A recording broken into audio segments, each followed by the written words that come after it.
Okay, here we go.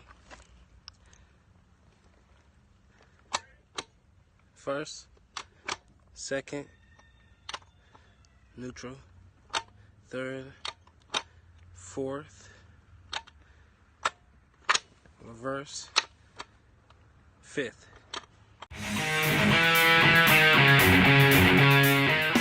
Getting you all set up right now, bro. There's the axles and the diff. There's the transmission. And here's the drive shaft. I'm gonna have to take it to put it in a big ass box because we had one long box, but it wasn't long enough for it. So I'm gonna just take it to FedEx and get a big ass box for it. I think you're ready to go, man. Put everything down there. I wrapped up the diff, drained all the fluid out, and the transmission. Wrapped it up. Pretty much ready. I want to tie down the transmission a little bit more because it's still a little moving, but that's pretty much it, bro.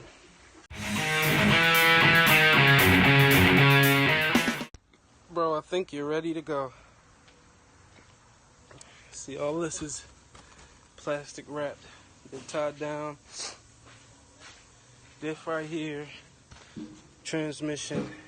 I put a business card right here too. It's my business. Ready to go.